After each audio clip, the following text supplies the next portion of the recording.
Boa noite a todos. Quero cumprimentar cada um com a paz do Senhor Jesus. Hoje nós temos um culto maravilhoso, um culto de ceia.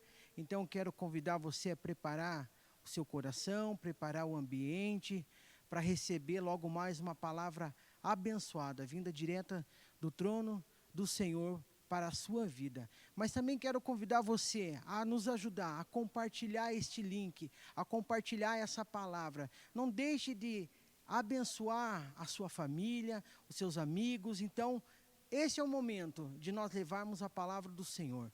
Então, conto com você, compartilhe e vamos receber uma palavra maravilhosa do Senhor Jesus neste domingo, em nome do Senhor Jesus. Amém.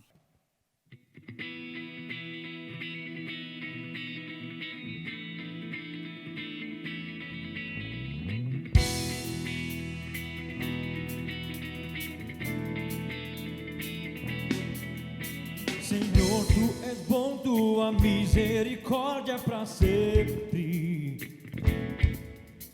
Senhor, Tu és bom, Tua misericórdia é para sempre. Senhor, Tu és bom. Senhor, Tu és bom, Tua misericórdia. Senhor, Tu és bom, Tua misericórdia é para sempre. Os povos te exaltarão, de geração em geração te adorarei. Aleluia, aleluia, te adorarei. Por tudo que és, te adorarei. Te adorarei. Aleluia, aleluia, te adorarei.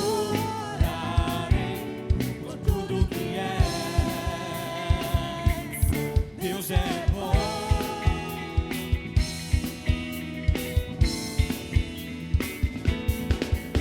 Senhor, Tu és bom, Tua misericórdia é para sempre. Senhor, Tu és bom, Tua misericórdia é para sempre. Todos os povos te exaltarão, de geração em geração te adorarei. Aleluia, aleluia, te adorarei. Por tudo que és, te adorarei. Te adorarei. Aleluia, aleluia, te adorarei. Por tudo que és. Deus é bom.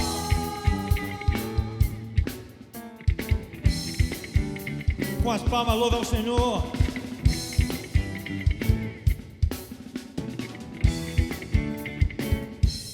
Deus é bom o tempo todo, o tempo todo. Deus é bom, Deus é bom o tempo todo, o tempo todo.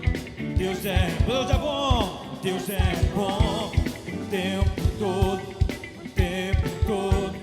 Deus é bom, Deus é bom o tempo todo, o tempo todo. Senhor, Tu és bom, Senhor, Tu és bom, Tua misericórdia. A igreja louva ao Senhor. Senhor, Tu és bom. Senhor, Tu és bom mais uma vez. Senhor, Tu és bom, Tua misericórdia é para sempre. Senhor, Tu és bom, Tua misericórdia é para sempre. Todos os povos te exaltarão, de geração em geração te adorarei. Aleluia, aleluia, te adorarei. Por tudo que és, te adorarei. Aleluia, aleluia, te adorarei. Por tudo que és.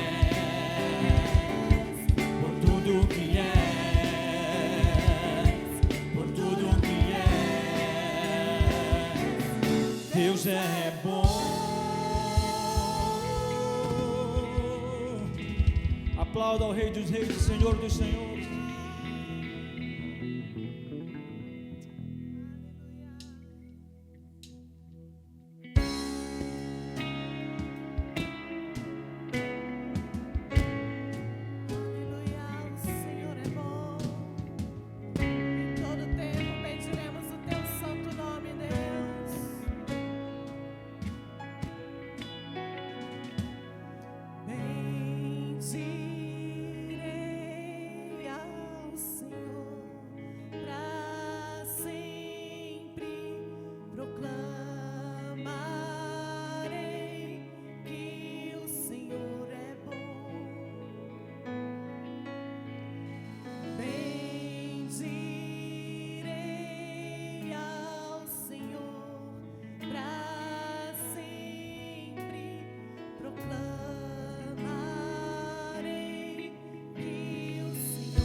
O Senhor reina, reinará com majestade. O Senhor reina em justiça e em verdade. O Senhor reina, reinará com majestade. O Senhor reina justiça e em verdade. O Senhor é bom, o Senhor é bom, sua misericórdia dura para sempre. O Senhor é bom, o Senhor.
Só a igreja declara o Senhor, só a igreja.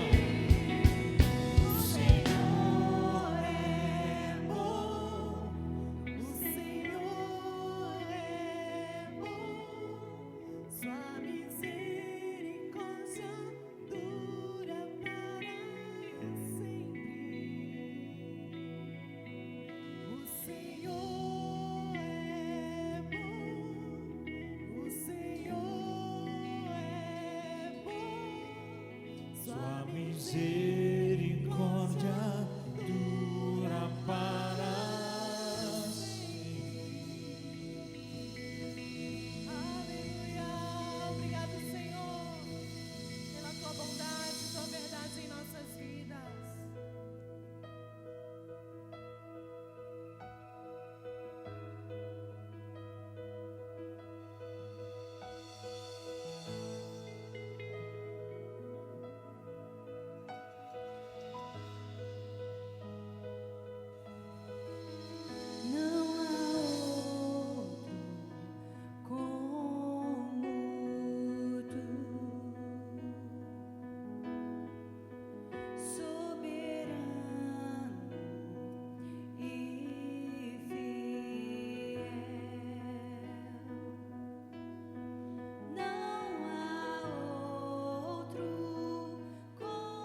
Nós vamos agora ter o nosso momento dos nossos dízimos e das nossas ofertas. E hoje eu quero aproveitar para te ensinar 2 princípios sobre a questão de dízimo e oferta. E para isso eu quero ler com vocês o texto que está em 1 Crônicas, capítulo 29, no versículo 14, que diz assim: No entanto, o meu povo e eu não podemos de fato te dar nada, pois tudo vem de ti, e nós somente devolvemos o que já era teu. O primeiro princípio que eu quero te ensinar nessa noite é que tudo o que nós temos vem de Deus. E quando nós entregamos o nosso dízimo a Deus, nós devolvemos uma parte a Deus. O dízimo, ele é 10% de tudo aquilo que a gente ganha.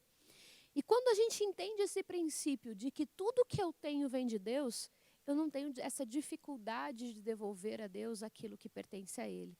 Né? A palavra de Deus nos ensina a dar o dízimo.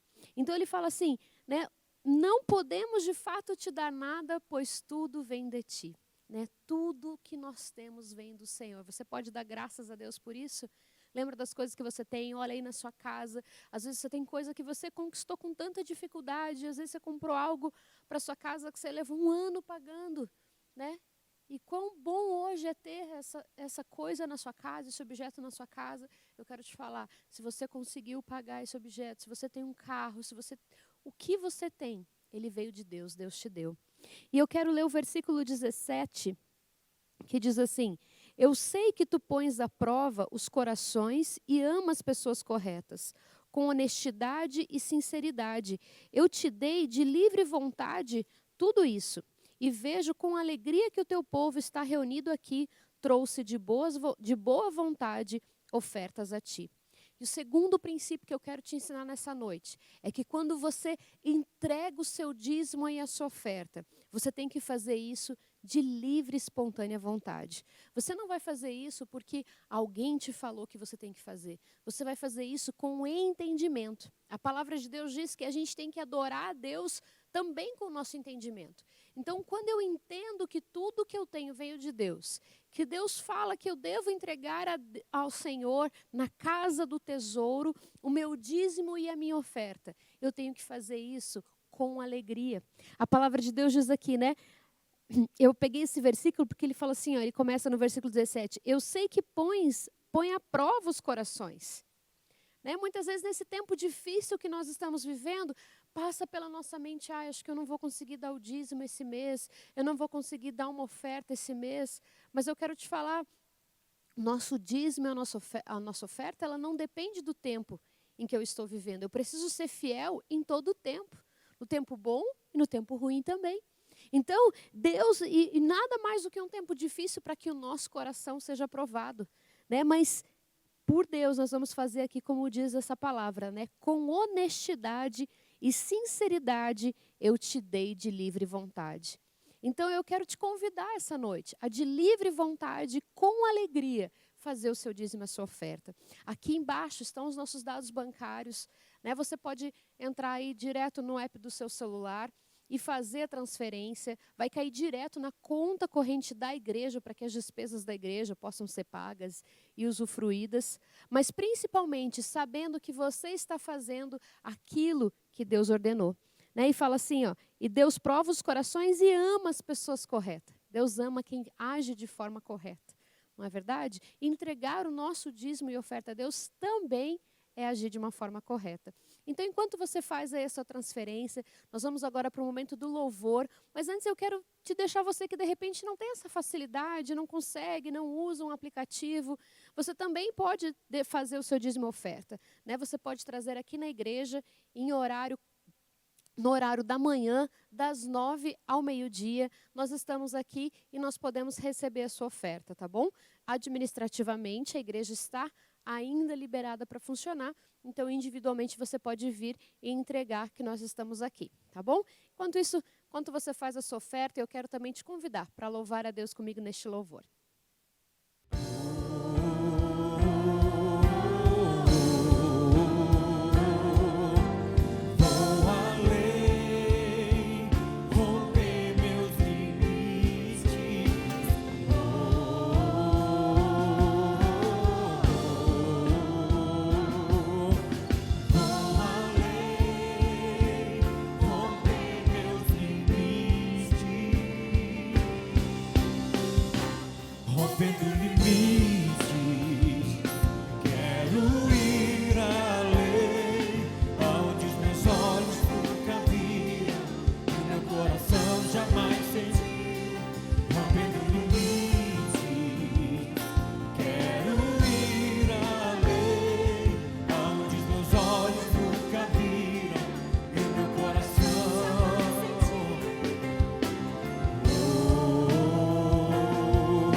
Agora eu quero abençoar você que fez o seu dízimo e a sua oferta, e talvez você que não tem para fazer, eu também quero orar por você, porque eu sei que Deus é o nosso Deus provedor e que em todo tempo Deus vai prover na nossa vida, mesmo nesse tempo difícil, amém? Então feche os seus olhos comigo. Senhor Jesus, eu quero te agradecer agora, Paizinho, por cada pessoa, Deus, que tem feito o seu dízimo, a sua oferta, Deus, que tem feito com honestidade, de livre vontade, Deus. Que o Senhor abençoe agora a sua casa, que o Senhor devolva 100 vezes mais nas suas vidas, Deus. Que o Senhor guarde os seus lares, Deus, e que as promessas do Senhor, Deus, que o Senhor vai abrir as janelas dos céus e derramar bênçãos sem medidas, Deus, venha sobre cada lar agora, Deus. Eu quero orar também, Deus, por aquelas pessoas, Senhor, que estão em dificuldade, Paizinho. Deus, em nome do Senhor Jesus, Deus, abençoa, Deus, essas pessoas, Paizinho. Oh, Deus, venha com a tua provisão sobre cada lar, Deus. Pai, em nome de Jesus, aqueles que precisam de um emprego, Senhor Jesus, abre uma porta, porque o Senhor é um Deus de milagres, Deus. Se aqui nós estamos passando situação difícil, para o Senhor não há nada difícil, para o Senhor não há nada impossível, Deus. Por isso eu te peço, Deus, libera milagres sobre as nossas famílias, Deus, em nome do Senhor Jesus Cristo. Amém. Deus abençoe você.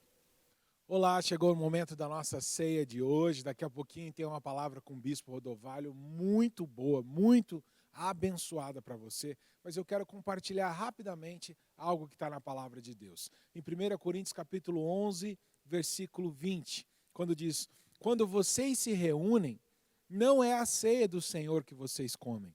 Pois na hora de comer, cada um trata de tomar a sua própria refeição. E assim, enquanto uns ficam com fome, outros chegam até a ficar bêbados.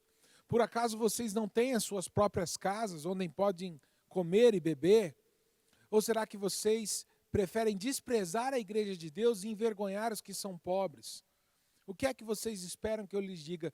Querem que eu os elogie? É claro que eu não vou elogiá-los. Olha só, o apóstolo Paulo está dando um ralo aqui na igreja de Coríntios. Mas eu não quero nem me ater a esse aspecto, mas olha que interessante como era celebrada a ceia do Senhor na igreja primitiva. Ao contrário do que a gente faz hoje, com apenas um copinho de suco e um pedacinho de pão, que até antigamente, antes de começar a quarentena, a gente pegava e trocava. Às vezes agora não dá nem para fazer, mesmo que a gente estivesse tendo cultos presenciais, fazer isso pelas questões de higiene. Mas não era assim que eles celebravam. Eles realmente sentavam e comiam uma refeição juntos. E não era a igreja que dava, né? Como a gente faz hoje, até para essas ceias agora durante a pandemia, vocês têm vindo buscar aqui na igreja. Se não buscou, venha na próxima vez, tá?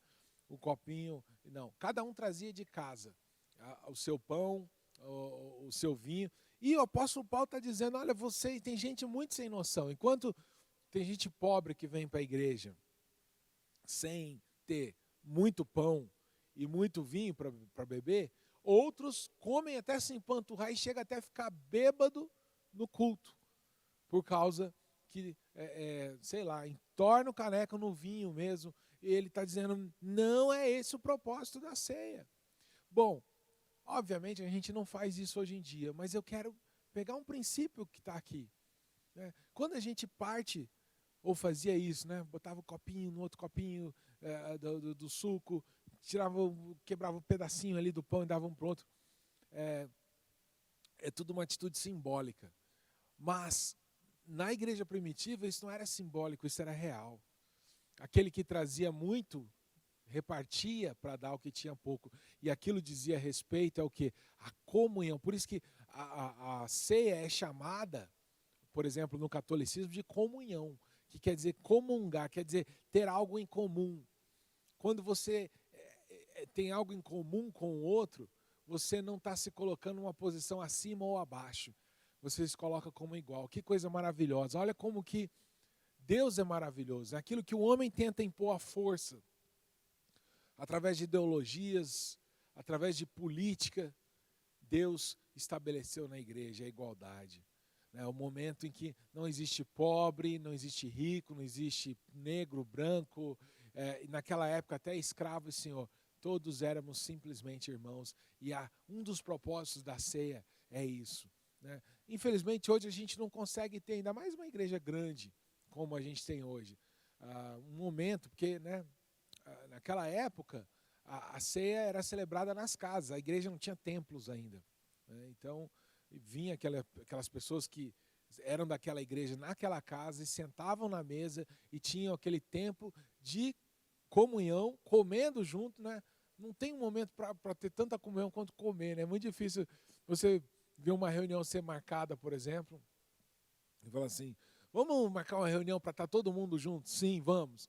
E o que vai ter lá? Nada, só a gente. Não, sempre tem que ter um churrasco, sempre tem que ter um bolo, alguma coisa, né? Tem algo relacionado entre o ato de comer e estar juntos e celebrar e ter comunhão, né? E a ceia fala muito disso, de ter comunhão, né? Só que a gente não pode exagerar, senão você fica um pouquinho igual eu aqui, acima do peso. Por isso que diz que crente não bebe, mas come demais.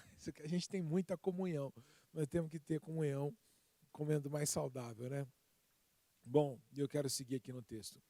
Versículo 23, porque eu recebi do Senhor esse ensinamento, que passei para vocês, que o Senhor Jesus, na noite em que foi traído, pegou o pão e deu graças a Deus. Depois partiu o pão e disse, isso é o meu corpo, que entrega em favor de vocês, façam isso em memória de mim.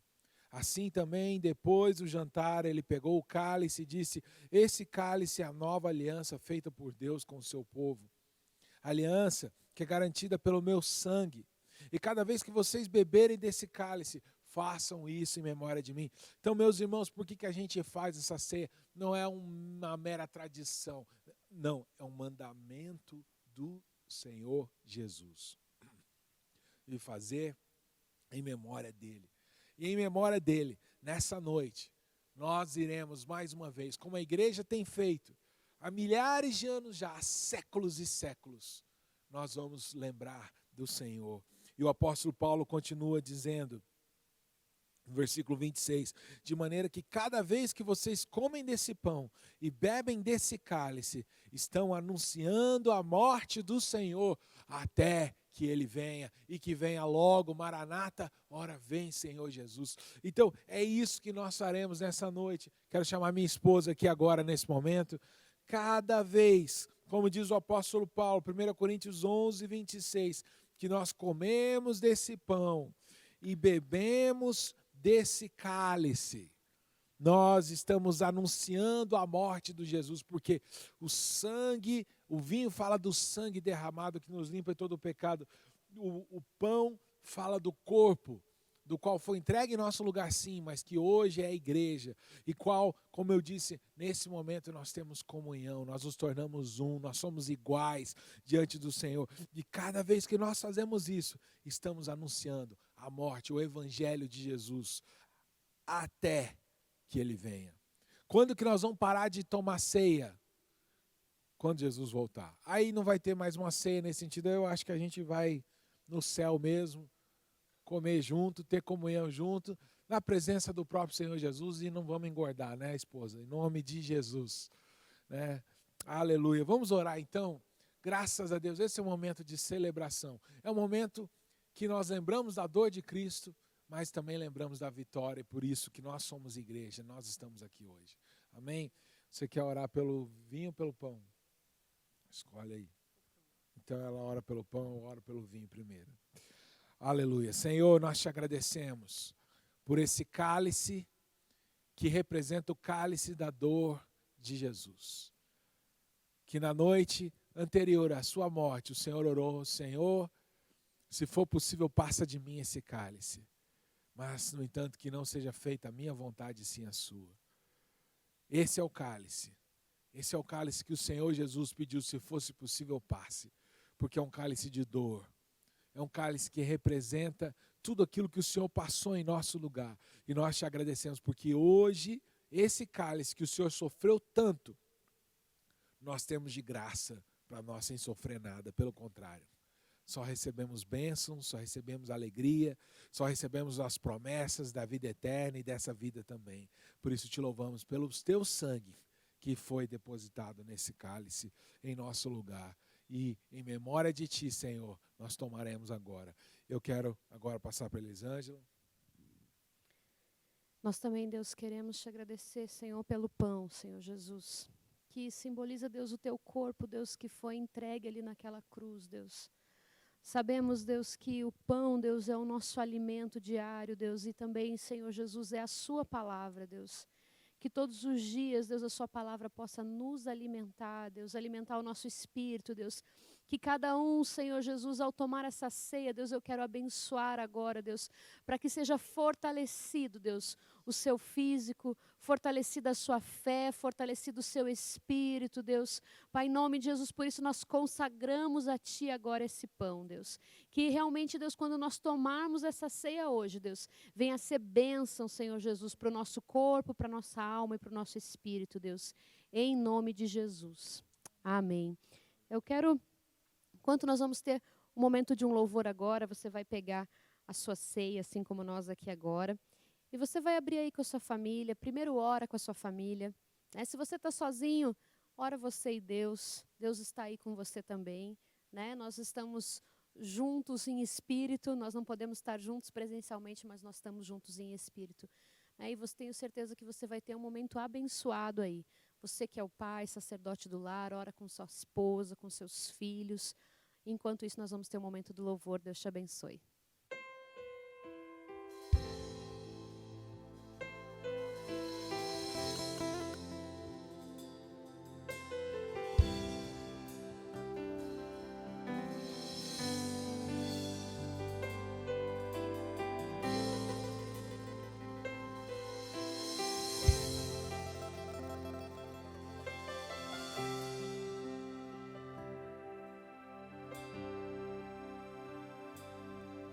Sua morte ali na cruz, carregando a minha dor, você se expôs por mim, se entregou em meu lugar e me deu uma nova chance. Eu vou recomeçar.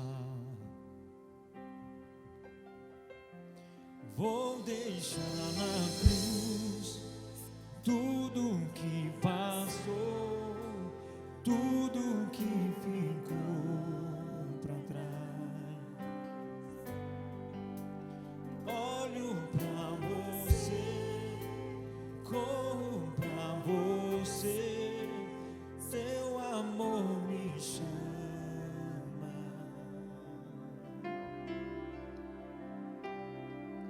Tua morte ali na cruz, carregando a minha dor, você se expôs por mim, se entregou em meu lugar e me deu uma nova chance. Eu vou recomeçar. Vou deixar na cruz tudo que passou, tudo que ficou pra trás. Olho pra você, corro pra você, seu amor me chama. Vou deixar na cruz. Vou deixar na cruz tudo que passou, tudo que ficou pra trás. Olho pra você, corro pra você, seu amor me chama. Eu dependo desse amor, do teu amor, mais que tudo.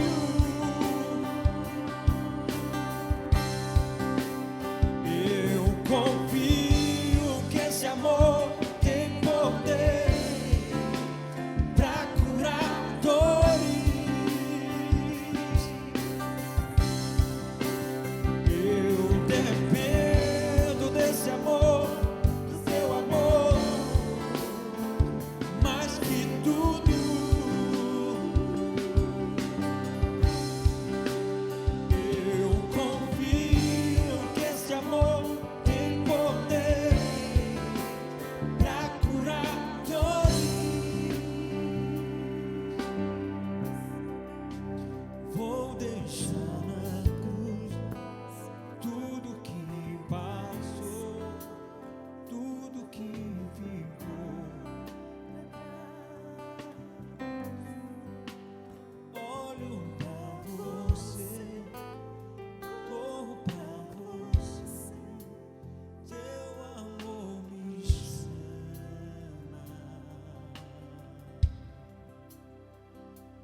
Pois é, hoje mais uma Santa Ceia juntos, Santa Ceia do mês de julho. Eu tenho que te confessar que eu não imaginava que nós chegaríamos em julho fazendo Santa Ceia em nossas casas.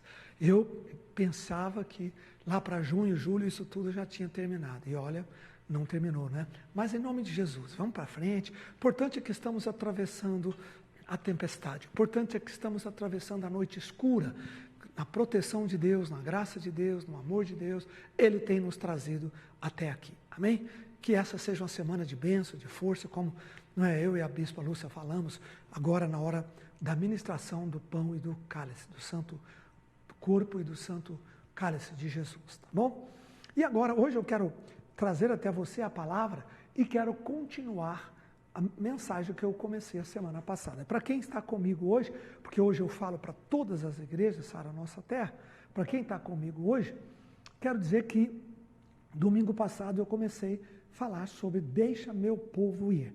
Tempos de quarentena são tempos que nós gestamos avivamentos, são temas que nós estamos gestando libertações, mover de Deus, não só na sociedade de modo geral, mas também na nossa família, nos nossos filhos, nos nossos genros, noras, em toda nossa casa. E hoje eu quero dar sequência a esta palavra. Eu quero dar sequência à parte 2. Provavelmente eu vou fazer aí mais um ou dois domingos nesta mesma sequência. Como Faraó resistiu a Moisés, resistiu ao Senhor, e como a mão do Senhor foi dura para com o Egito, né? E finalmente eles saíram com a bênção de Deus. Então hoje eu quero ir com você, começar com você, deixa meu povo ir, parte 2, né? Lá no livro de Êxodo, capítulo 6, versículo 11. No primeiro momento em que Deus conversa com Moisés. Primeiro, Deus tinha uma missão que era ajudar a Moisés. Moisés precisava de ajuda. Moisés precisava de libertação interior, porque ele ficou muito tempo no deserto, e o deserto matou os sonhos de Moisés, e o deserto quebrou o espírito e a alma de Moisés, que era um príncipe, que era um homem valoroso, mas tanto sofrimento, tanta distância, tanta solidão, que ele acabou sendo quebrado. E aí, lá no capítulo 6, no versículo 11, Deus fala com ele, vá ter com o Faraó, rei do Egito, e fala-lhe que deixe meu povo sair da sua terra, né? E Moisés, porém, respondeu ao Senhor, dizendo, eis que os filhos de Israel não têm me ouvido, como, pois, me ouvirá Faraó? E se eu não sei falar bem, como pode, né? Um matemático, Moisés tem livros escritos, inclusive, lá no Egito. Moisés era uma grande personalidade. Antes, né, claro, do deserto quebrar a alma, a vida, a força de Moisés. Não obstante, falou o Senhor a Moisés e Arão, e lhes deu o mandamento para os filhos de Israel e para Faraó, rei do Egito, a fim de que tirasse os filhos de Israel da terra do Egito. Então, a primeira coisa que eu quero te mostrar hoje é, Moisés disse, Senhor, nem meu povo consegue me ouvir, nem meu povo, nesse momento, ele não estava na sarça. Sarça foi o capítulo 3, quando Deus apareceu na sarça ardendo, falou com ele, aí ele pegou o cajado, foi para a terra de Gósen, conversou com os chefes da casa de Israel, das tribos que eles tinham, os anciãos, mas eles não aceitaram a palavra de Moisés. Eles acharam, Moisés, você está meio fora da caixinha, sua cabeça, o deserto lá meio que cozinhou seu miolo da cabeça aí, esquentou muito sua vida. Então ele tinha um complexo muito grande, e ele disse, Deus, nem meu povo me escuta, quanto mais Faraó vai me ouvir, né? Então aqui é uma luta dele com ele mesmo, na mente dele, com o projeto que Deus está dando para ele, com o novo plano que está surgindo. E Moisés trava nesse diálogo com Deus, ele trava esse momento de falar com o Senhor. Ele diz, ele está, eu lembro, sabe de quê, gente? Eu lembro de Jesus em Lucas capítulo 4, lutando contra o diabo. Lembra que Satanás o levou para o pináculo, depois o levou para o deserto, né? E ali na mente, Jesus passou uma série de tentações, série de batalhas. Moisés está na mesma coisa. Moisés estava vivendo aqui meio que um paradoxo, né?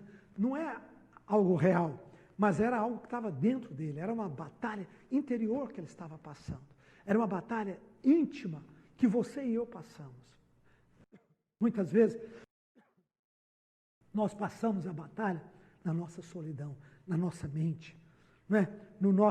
Na nossa impotência pessoal, dizendo eles não vão crer, eles não vão entender, não vai dar certo, não vou conseguir, não é? Nosso pensamento voa demais e voa para muitos planos, às vezes até impossíveis, né? Coisas assim muito negativistas, coisas que não vão acontecer, mas a mente é fugaz, ela voa, ela escapa.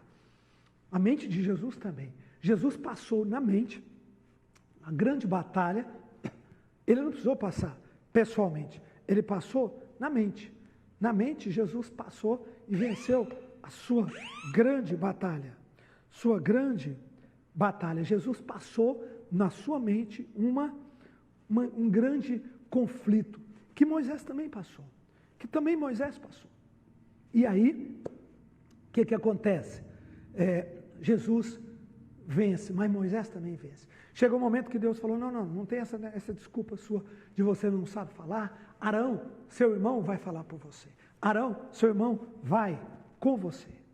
Amém? Vai com você. Então a primeira coisa que eu quero te falar, para que Deus possa cumprir na sua vida o ministério de tirar todos que estão no Egito das mãos de Faraó, filhos, genros, noras, famílias, finanças, né, ações judiciais, tudo que está na mão de Faraó. Para Deus fazer isso, preste atenção, você tem que vencer na sua mente. Você tem que vencer as batalhas com você. Deus tem que te convencer. Deus tem que fazer você ouvir a sua voz e a sua palavra, né? E vencer interiormente. Ele foi. Elias também passou a mesma coisa. Lá na solidão do Carvalho, longe, 40 dias de caminhada, Elias também ficou lutando na sua mente. É normal, temos batalhas na mente, mas isso tem que ser resolvido e vencido. Então, a primeira etapa é, eu vou obedecer ao meu Deus, seja o que for, custe o que custar, o que der deu. Né? Daniel, na cova dos leões, Daniel enfrentando ali a mesma coisa. No texto de Êxodos, capítulo 8, versículo 27, Moisés já se apresentou a Faraó. Agora eu quero Êxodos 8, 27. 8, 27. Agora aqui Moisés fala uma coisa para Faraó muito audaciosa. Agora, eu acho que Moisés esticou a corda até demais, mas era o conceito de Deus, era o compromisso de Deus, era o plano de Deus, é assim que Deus trabalha. Lá no 8, 27, diz assim, 8, 27, finalmente Faraó disse assim, no 25, Faraó chamou Moisés e Arão e disse, ide, ofereceis sacrifício ao vosso Deus nesta terra. Respondeu Moisés, não. Então, finalmente ele entregou filhos, finalmente ele entregou saúde, finalmente ele entregou família, finalmente ele entregou patrimônio, tudo que ele estava resistindo, né? Parece que Moisés foi abrindo o dedo de Faraó, a mão de Faraó, assim, dedo por dedo, né? Um por um, na força mesmo, né? Debaixo da mão poderosa do Senhor.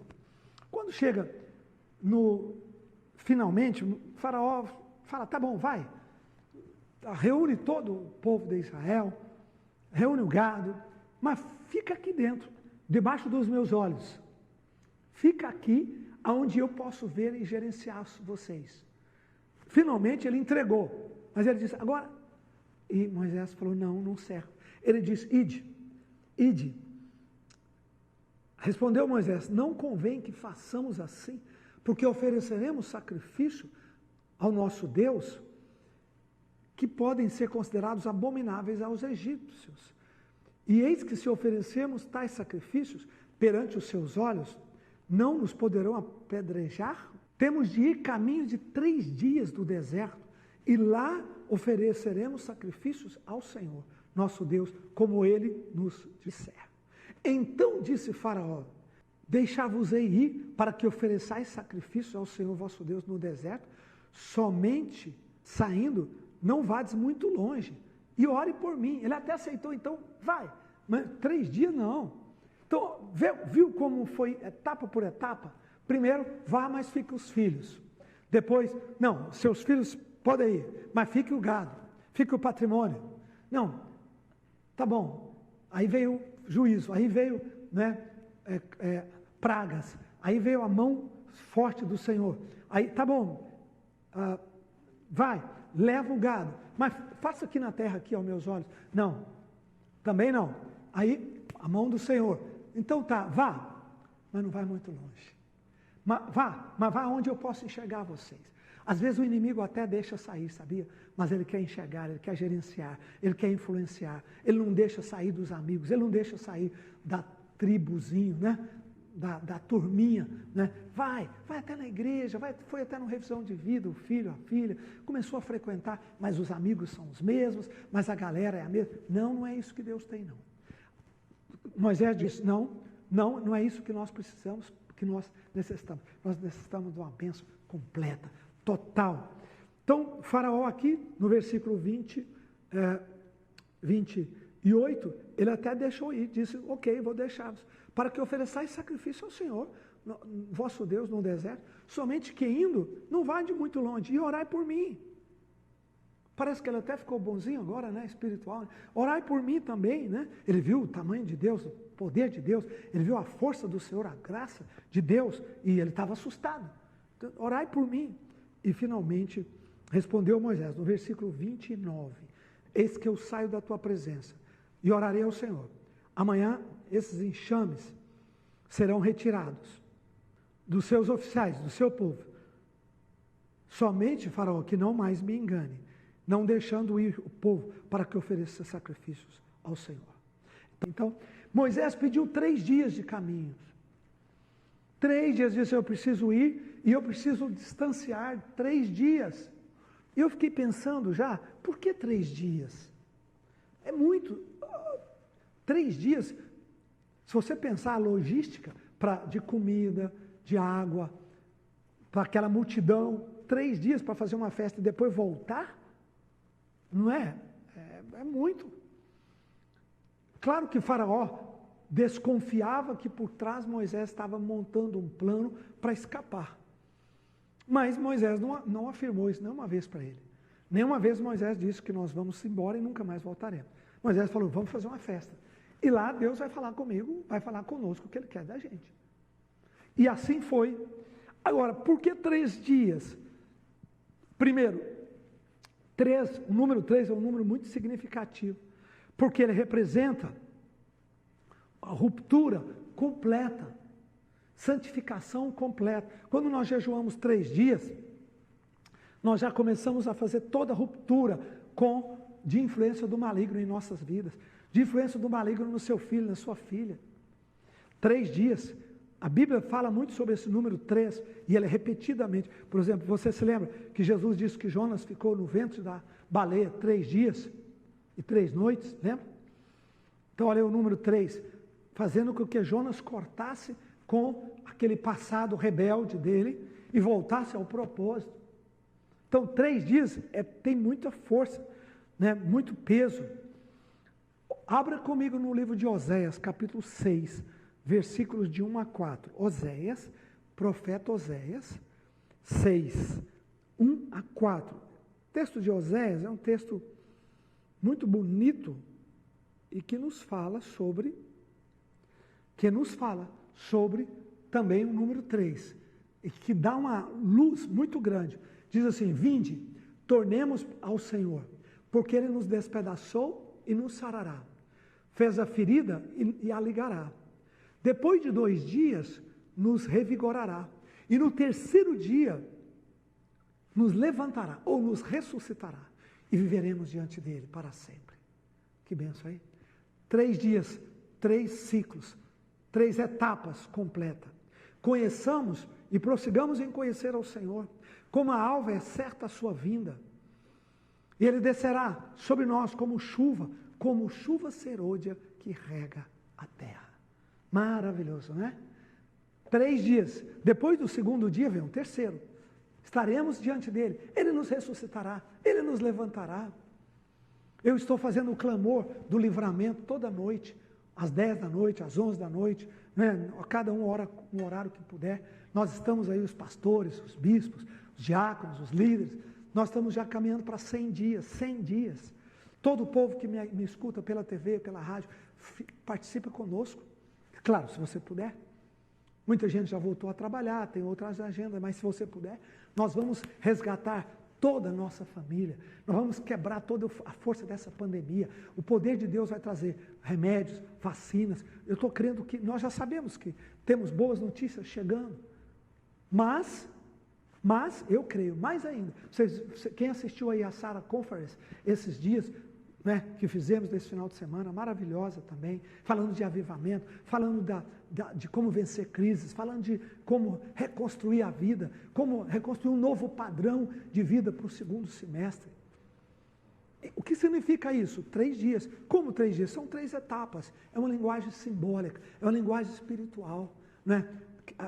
Primeiro, sofrimento. Segundo, arrependimento. Terceiro, restauração. Repita comigo. Sofrimento, arrependimento e restauração. Sempre é assim. Por isso que fala 3 dias. Primeiro dia é o dia do arrependimento. Perdão, o dia do sofrimento. É quando vem a má notícia, é quando vem os golpes, é quando Deus quebra tudo.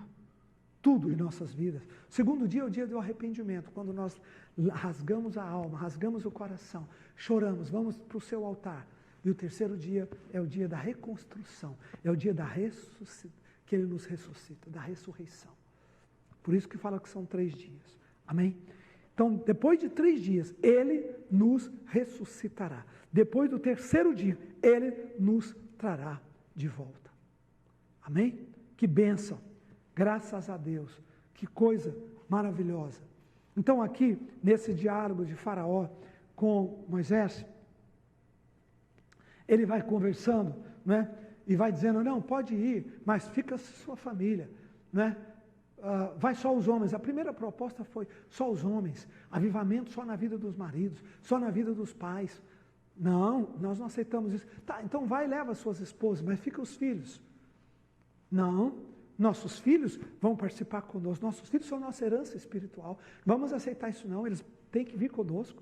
Tá, então leva os seus filhos, mas fica seu patrimônio, não dá dízimo, não dá oferta, não dá semente. Não, nós precisamos do nosso patrimônio para ir, nós precisamos do nosso patrimônio para chegar e ministrar ao Senhor.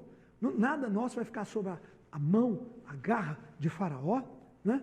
Tá, então leva o patrimônio, leva o gado, leva, mas debaixo dos meus olhos, aonde eu enxergo, tá bom? Os amigos não, a galera não. Não, são 3 dias de viagem. Por quê? Nós vamos quebrar tudo aquilo que é antigo, velho. Nós vamos fazer uma nova história. E isso você vai viver, pai, com seus filhos. Isso você vai viver, mãe, com as suas filhas. Isso nós vamos viver um grande avivamento nesse segundo semestre. Um grande mover de Deus na sociedade, nas nossas famílias. Nós estamos clamando, fazendo o clamor, que eu falei agorinha, o clamor dos 100 dias, para avivamento em nossa geração, em nossa sociedade, para que a gente possa colher o maior avivamento que a nossa geração já viveu e já experimentou. Amém? Graças a Deus. No capítulo 10, versículo 9, 10, 9, eu dei esse versículo na semana passada.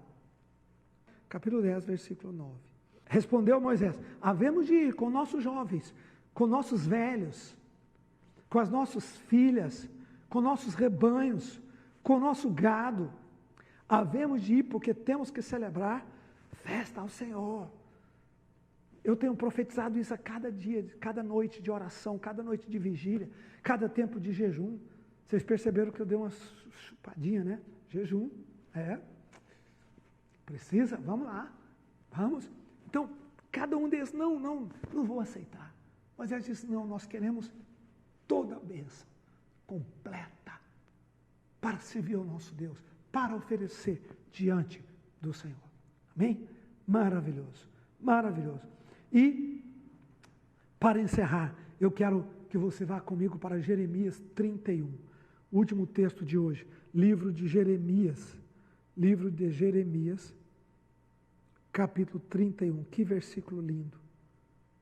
Que promessa. Versículos 16 e 17. Jeremias 31, 16 e 17. Isso aqui está escrito sobre você, sobre sua casa, sobre a minha casa, sobre nossas famílias. Olha que promessa linda e maravilhosa, gente.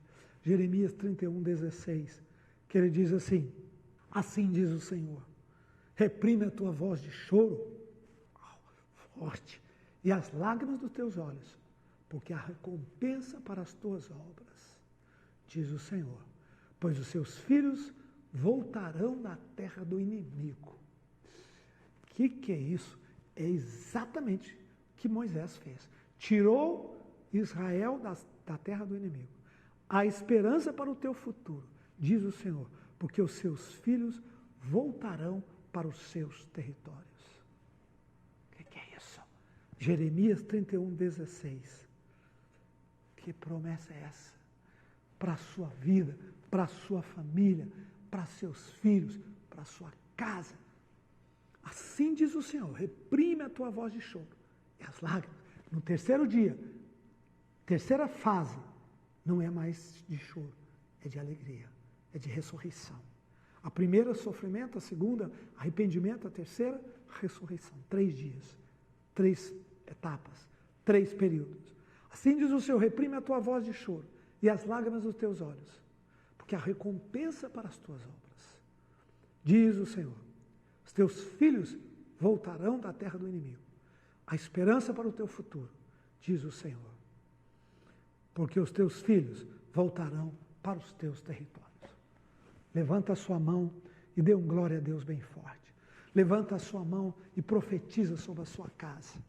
Profetiza sobre sua família.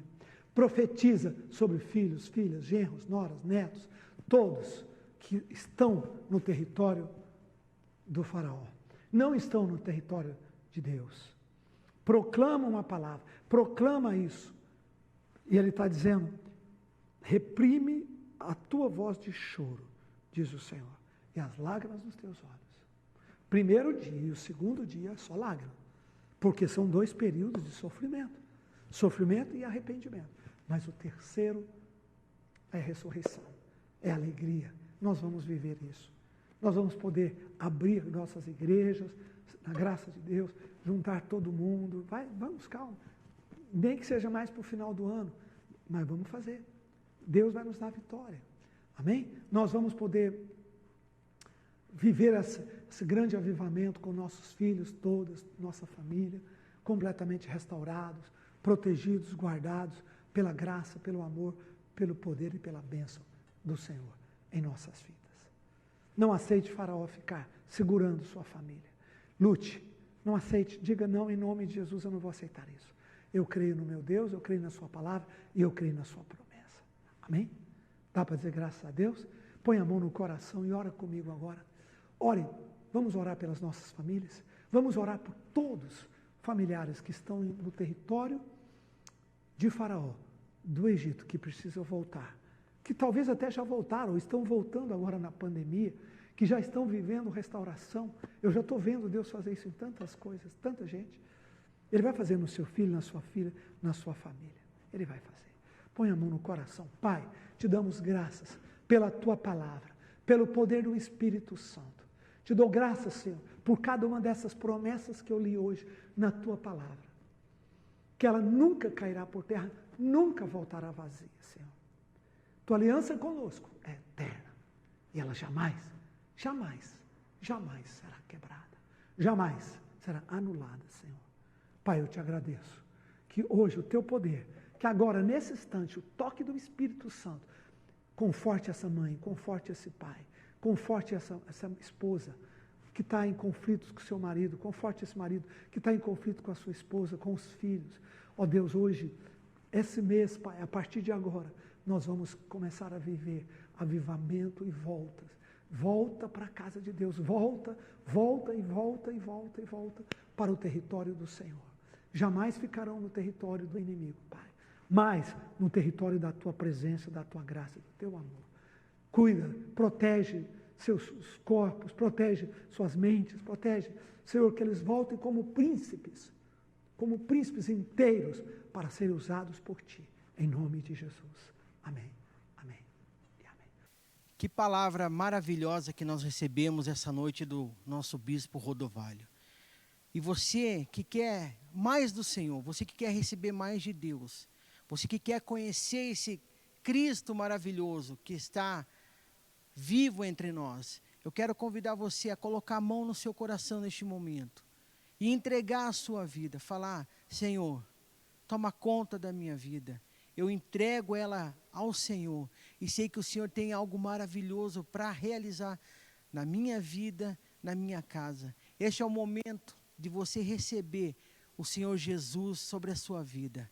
Pai, em nome de Jesus, eu quero colocar cada pessoa neste momento que está ouvindo essa palavra, que ouviu uma palavra maravilhosa, que está colocando a sua vida diante do altar. Que o Senhor venha abençoar, que o Senhor venha curar, que o Senhor venha restaurar, Deus. E sabemos que o Senhor tem algo maravilhoso sobre cada um que está nos ouvindo, cada um que está assistindo este culto, em nome do Senhor Jesus. E você que deixou o seu pedido de oração, saiba que nós estamos orando por você. Vai ter um pastor entrando em contato para orar com você, para receber seus pedidos de orações, e saiba que Deus vai fazer maravilhas em nome de Jesus. Que bom que você nos acompanhou até agora, você pôde participar desse culto maravilhoso. Que Deus abençoe muito a sua semana, a sua casa, que a paz de Deus esteja com vocês. E eu quero te convidar também, na próxima terça-feira, a gente tem o nosso culto às 19 horas, nesse mesmo canal você pode nos acompanhar. Chama a sua família, envie esse link para alguém, que com certeza você vai poder abençoar a vida de alguém, assim como você foi abençoado nessa noite. Quero te convidar a fechar os seus olhos então, vamos encerrar por hoje. Senhor Jesus, nós te agradecemos, Senhor Jesus, por este culto, Deus, por esta palavra, por esta ceia, Deus, por tudo que o Senhor fez nessa noite nas nossas vidas, Deus. Eu quero declarar, Deus, a Tua bênção sobre cada casa, a paz do Senhor, os anjos do Senhor, Deus, estejam a guardar cada família que está nos assistindo, Deus. Que o Senhor abençoe a sua semana, em nome do Senhor Jesus. Amém. Deus abençoe.